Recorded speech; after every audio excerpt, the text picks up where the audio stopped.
Hello, everyone. Thank you so much for being here today. My name is Lily Barker, and I am on our Salesforce Talent Alliance team, which focuses on growing and diversifying our Salesforce ecosystem. I am a female in my early 30s. I have long hair, and I am seated in my home office for today's conversation with all of you. Here on the screen, we are going to show this in just a second. We have a slide featuring 3 trailblazers on the right. And then on the left, we have a set of highlighted numbers describing our projected growth in the Salesforce ecosystem that I will share more about in just a second. And then finally, we have our friend Astro on the bottom left of the screen. I'd like to talk a little bit more about the talent opportunity that exists in our ecosystem, supported by the highlighted numbers that I mentioned that are on the screen.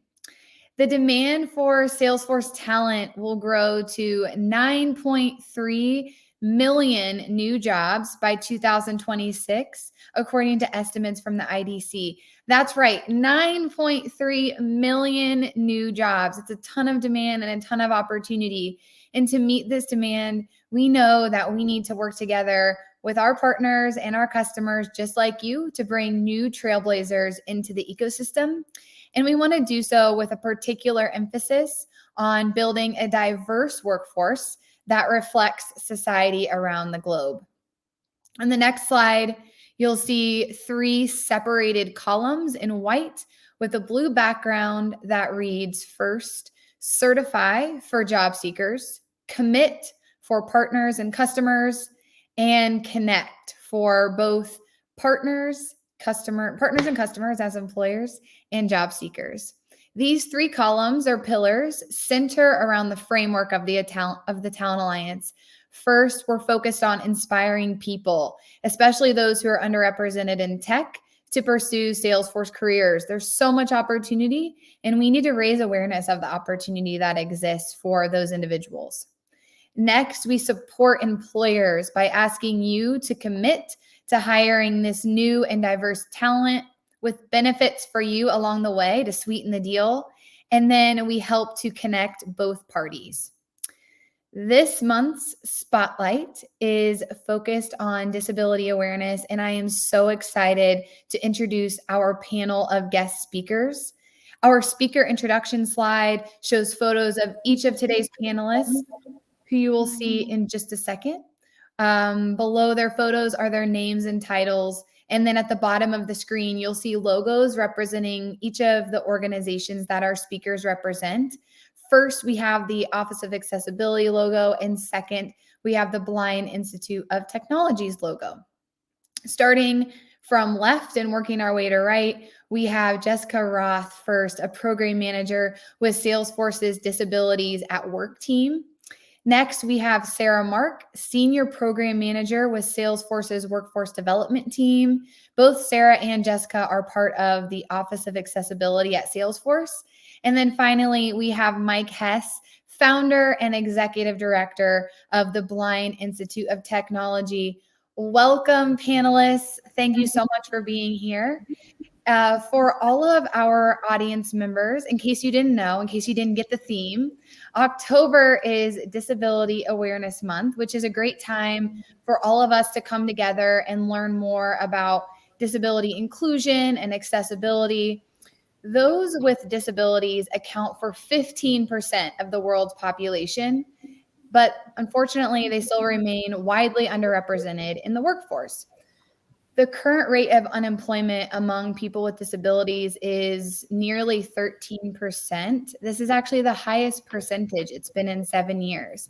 And you just heard stats on the opposite end of the spectrum that we have over 9 million job opportunities in our Salesforce ecosystem. So we wanted to spend some time today spotlighting Disability Awareness Month to bring everybody together to learn more about the opportunity that exists among this community, this group of untapped resources to help to fill your open roles that exist in our ecosystem, and to better understand how you can improve engagement and retention for your current employees who may identify as people with disabilities. So I am joined today, like I said, by an incredible panel of individuals who are going to help me talk through this conversation. So we'll go around the room or around our virtual room together. Starting with you, Sarah, I would love for you to introduce yourself and tell us how your path has led you here with us on Disability Awareness Month. Hi, everybody. Thanks so much for that introduction, Lily. My name is Sarah Mark. I am the Senior Program Manager of the Workforce Navigators Program in the Office of Accessibility at Salesforce. I'm a 42-year-old woman with today turquoise hair, glasses.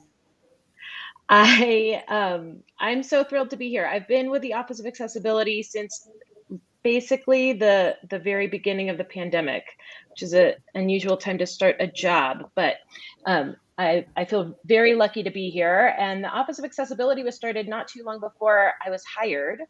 My role is kind of a unique one. I don't think it exists at most companies. Very lucky. My role is outward facing, and it's about ensuring that jobs in the Salesforce ecosystem with our customers and partners are accessible to people with disabilities. So I've done that a number of different ways, but the primary focus has been partnering with Mike and the Blind Institute of Technology to ensure that people who are blind or low vision or have other disabilities are able to access optimized training content to help them become certified Salesforce administrators and perhaps somewhere down the road developers as well. So I'll pause there and let everyone else introduce themselves. Perfect. Thank you. I'm looking forward to learning more. Jessica, over to you. Hi, good morning and good afternoon, everyone. My name is Jessica Roth, and I am the Disabilities at Work Program Manager at Salesforce. To give a visual representation of myself, I am a white woman in my mid-30s. I have long brown hair, and I'm sitting in my home workspace with some funky neon prints behind me. So I've been part of the Office of Accessibility since December of 2020, but have been at Salesforce for quite some time now, going on 8 years.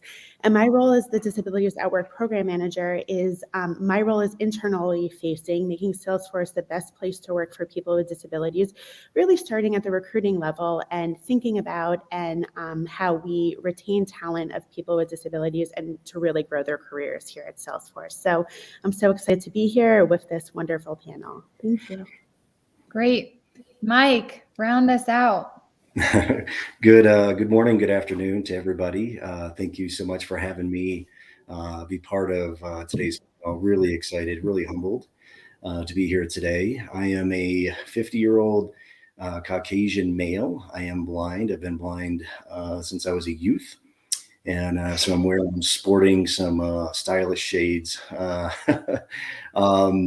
Let's see here. My background is all tech. I started as a coder way back in the early mid 90s when Y2K was creating the first tech bubble globally. And so started out as a coder, moved over to the network side. So my whole career has been tech. However, after nearly 20 years in the private sector, I was always the token blind person. And so I left 9 years ago to start an organization that addresses the numbers that you were talking about earlier, Lily, regarding all the unemployment and truly underemployment within not only the blind visually impaired community, but the broader professionals with disabilities community. So Blind Institute of Technology, BIT, has been around for nearly 9 years now, and addressing the unemployment epidemic for people with disabilities head on. Thanks, Mike, and thanks, Sarah and Jessica. Mike, I want to talk a little bit more about that.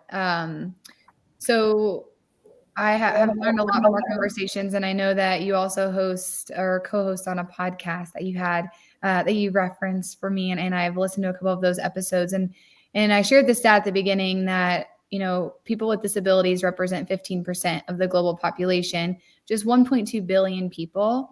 And during the recent Paralympic Games, a new movement was launched We the 15, with the goal of putting people with disabilities on the inclusion agenda, along with ethnicity, gender, and sexual orientation.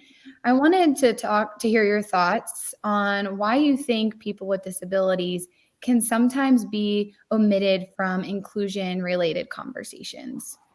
Sure, great question, Lily. And really, I feel like there's two key components to that. The first one, quite honestly, is what I call the squishy feeling. So I always say I'm blind, not dead. I can always feel, somebody's apprehension, or they're just nervous. A lot of times I'm the first blind professional that executives or leaders within organizations have met. And the conversation of disability feels just squishy to them. And so I actually hired a neuroscientist to help me with that feeling, to put some kind of definition around that, and came back with the concept of loss aversion from a Nobel Prize winner 2002 for economics, Daniel Kahneman, for the concept of loss aversion. So loss aversion is simply people will avoid feeling loss versus having an equivalent gain. And so to put that in real terms, we have the ability as humans to feel empathy, so we can put ourselves in somebody else's shoes. And so when you meet somebody who's blind, who's deaf, who's in a wheelchair, who's been diagnosed with cancer, that feeling of putting ourselves in somebody else's shoes, it happens real time, and it makes you feel kind of squishy. And so what we do is we try to, say, first of all, that, let's humanize this. You don't feel like you're a bad person because you're feeling this loss aversion. So our approach is always about kind of talking about that 800-pound gorilla in the room. And then really the second one, Lily, second reason why people with disabilities are broadly omitted from inclusion umbrella initiatives is the how factor. A lot of times people have no idea how a blind coder, a blind Salesforce admin can actually do their work. And so our job is, after we help people realize, like, okay, the squishy feeling, it's normal, loss aversion. Next one is the reasonable accommodation. And I'm using air quotes here for organizations, for people with disabilities broadly, again, deaf, blind, invisible disabilities. Most of those reasonable accommodations have been made by the amazing organizations such as Salesforce. So our job is to first humanize this whole concept and then explain how professionals with disabilities overcome their obstacles in environments that look just like theirs. I know that when we talked before, you had introduced me to this concept of the squishy feeling, and I've thought about that a lot more since we talked. And I feel like, I hope at least, conversations like these, to even just in the 30 minutes we spend together today, will make our audience feel a little bit less squishy. That's the goal of having these conversations. So, Mike, thank you for sharing that. I think just awareness that it's okay to feel that and push through is a really, really important step in the right direction. So Sarah, we have the highest number in 7 years of people with disabilities and more jobs in the Salesforce ecosystem than ever before. I'm curious to hear from you, as someone who's in workforce development for the Office of Accessibility at Salesforce. What steps can our employers take to attract candidates with disabilities and to ensure that they're part of the inclusion conversation as it relates to their hiring strategies? Yeah, great question. So, the good news is that the talent is out there. There are really a significant number of unemployed people with disabilities who are professionals and who have work experience and who are ready and willing and eager to be trained into new skills. So I think the first step is to find and engage in some of these training programs, like the one that Mike and I are working on together. Training folks who are blind and low vision to become certified Salesforce administrators with marketable skills. And then for the hiring folks, our hiring partners and customers, to think about at the very beginning, at the very first step of a candidate's introduction to your company, how will they know that they're welcome there, right? And so I think one thing that Salesforce has done, and that I think is really an exceptional move that shouldn't be exceptional, should be sort of standard practice, is to have an accommodations request form for interviews, and to ensure that people know right away that this company is more than willing, ready, and eager to make their whole process accessible. And then I think, there are opportunities here to really leverage the power of a community that has been underutilized. So, this is not a charitable endeavor. This is a smart business strategy to identify a group of folks who have talents and skills and are not being tapped for the resource that they are. We're going to hear a little bit more from Mike on the Blind Institute of Technology, Sarah. And I know that that's a huge training program and partner that you're working with. I'm curious if we have employers on the line who need help or who maybe want to partner with your office so that they can get that support, so that they can learn more about Mike's program or maybe others that are on the roadmap. Tell us a little bit more about what that looks like, where we're headed, and what employers can do if they want to learn a little bit more and get that support from you. Yeah, so I'm more than certain that Mike would be happy to hear from employers to help get some of our trailblazers employed. And then I will also say that if folks are feeling like they're going to just sort of admit that they're not feeling ready, like they are not, has done all the work that they need to do to be a welcoming environment for people with disabilities, that I would be more than happy to do some consulting around that and to help identify any accessibility gaps that there are and how to address those and make sure that folks feel welcomed and included from the get-go. I think that we also, working with Mike, the Blind Institute of Technology has been really exceptional in their welcoming of everyone with disabilities. So despite the name, this is not an exclusive training only for blind and low vision people. There have been people who are deaf or hard of hearing. There have been people with neurodiversity going through this program successfully. And I think while that's the case, there are often sort of specific accommodations that can be best met by folks with specialized skills. So if you want to sort of think about a particular population and how we can best meet their needs in terms of a training program and workforce development placement program, that's also something that we could sort of explore together and identify who the best training partner might be and what the best pipeline sort of roadmap could be together. Great. Yeah, thank you for sharing more about that. And I have the Salesforce Talent Alliance team has benefited immensely from working with Sarah and Jessica in thinking through not only about candidates and training programs, but how we can make these experiences more accessible. And we're still working on that too. But Sarah and Jessica have a lot of resources and best practices.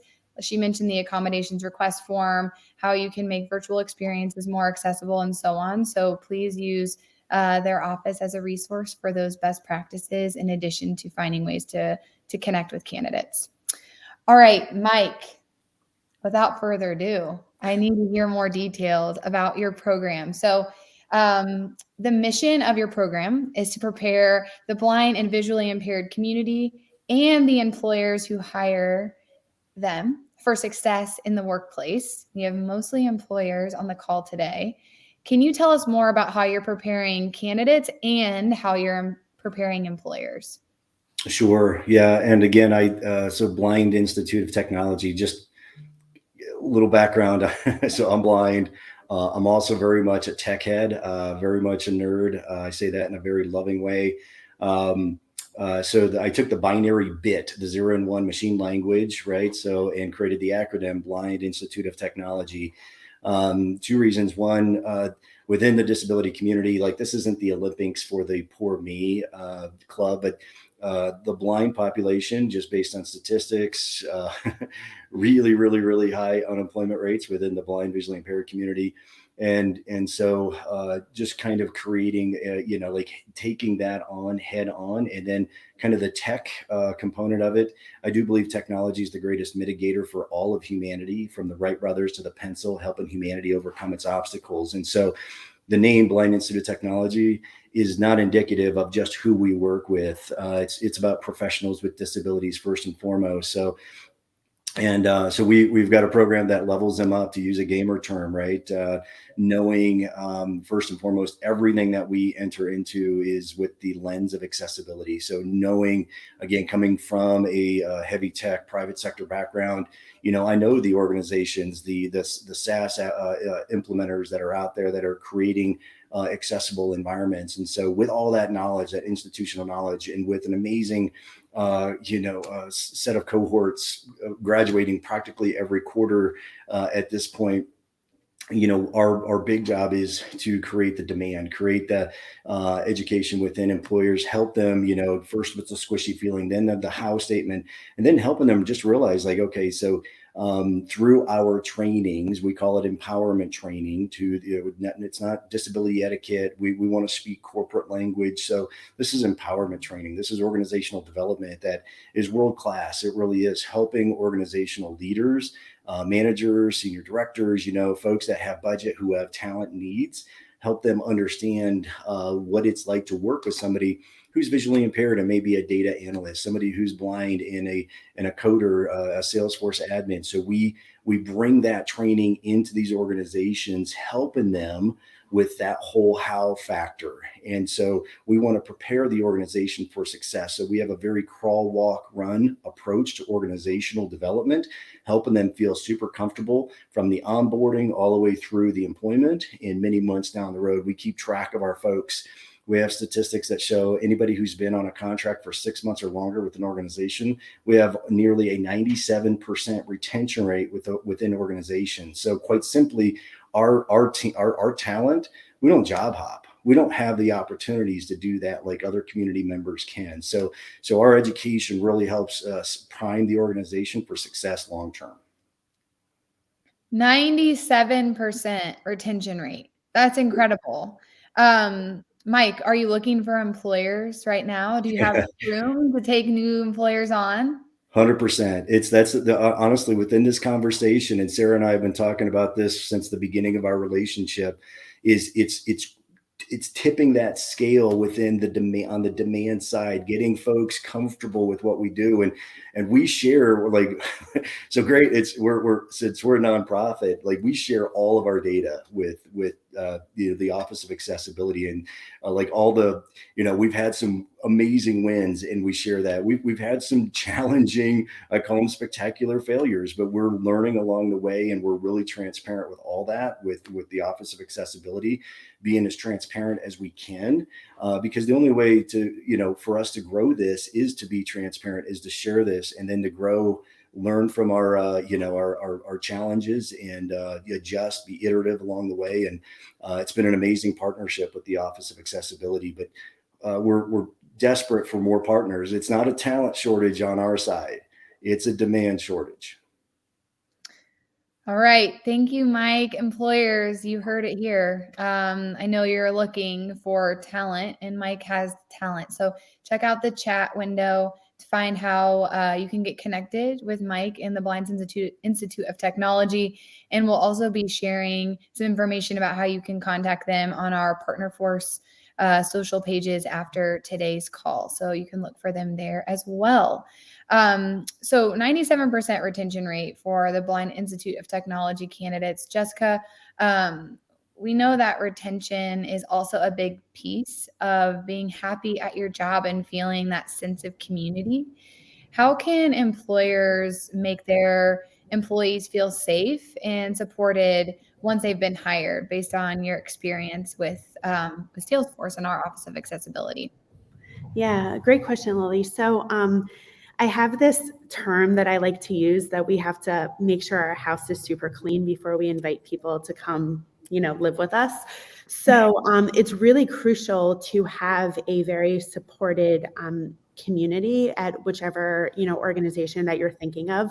Salesforce particularly really focuses on community support groups and leveraging our ERG group Ability Force and ensuring that we have a really great community of support for people with disabilities. So anything ranging from employee-run support groups for our neurodiverse community, our invisible disability community, so people really feel that sense of community and really have trusted allies.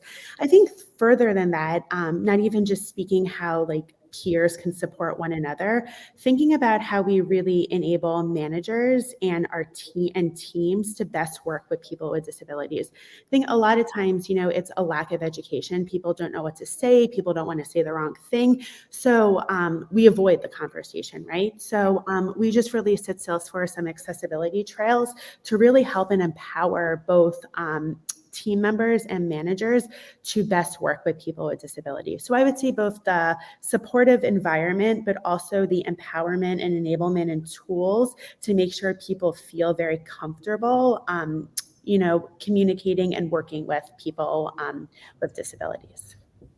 Great. Thank you. Anything to add on that from Sarah or Mike on the retention piece? I think everything Jessica said, I could certainly throw my weight behind.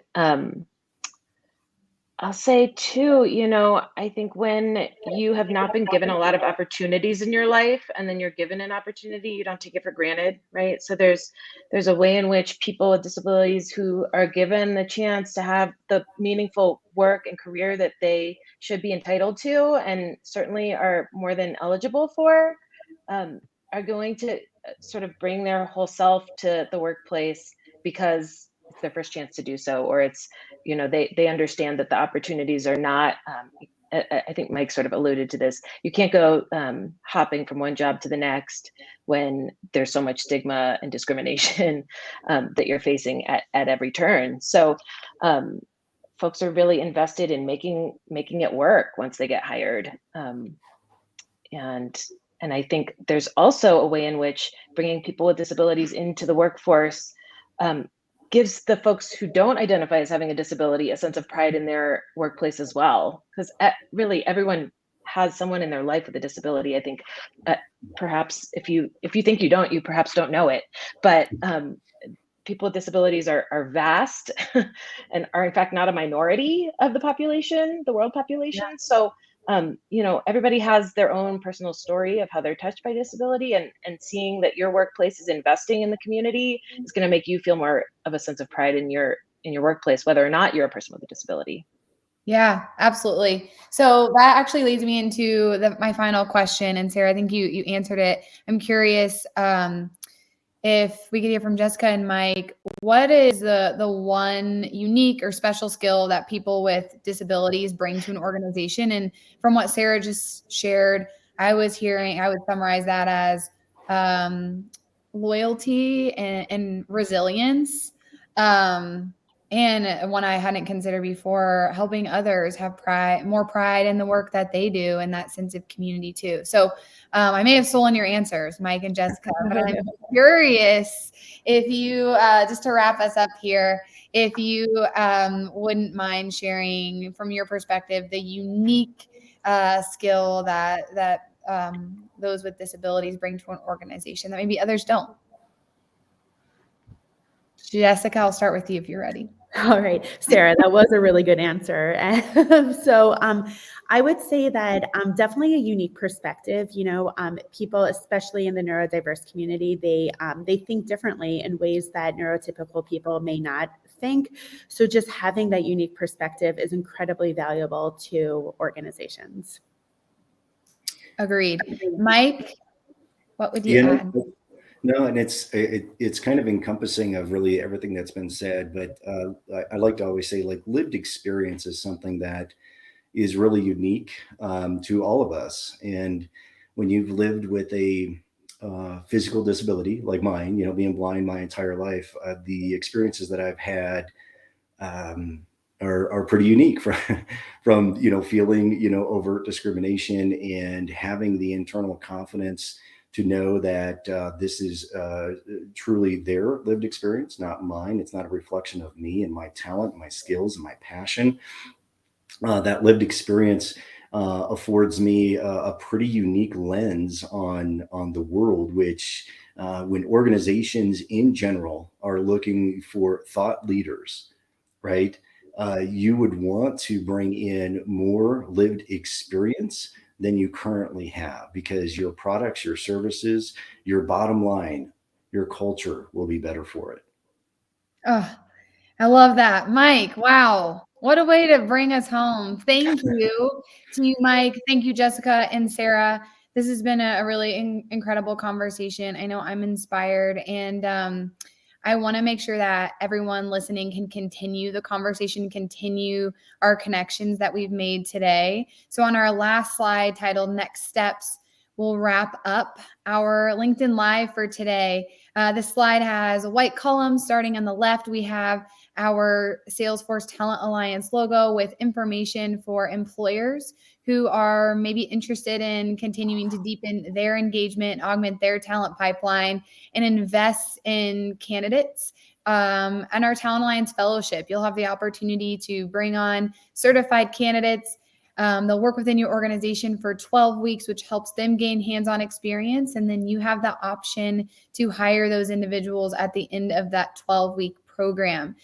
Deadline to participate is November 29th, and we will share more information in the chat for how you can sign up. We next have the Office of Accessibility in our next column on the screen.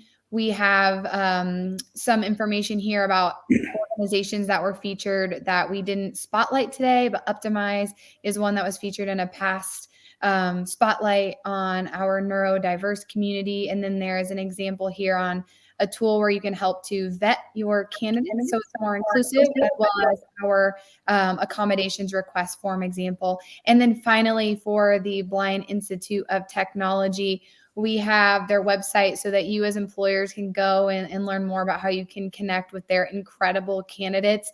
They're there and they're ready for their next opportunity in our ecosystem. And then finally, Mike left this out, but because he's so humble, but he is a co-host on the Choose Inclusion podcast, which covers a variety of diversity and inclusion topics and highlights many different groups that are underrepresented in tech. So please continue that conversation with him there as well. Thank you all. It has been wonderful. And we will see you next month. Bye, everybody. Bye.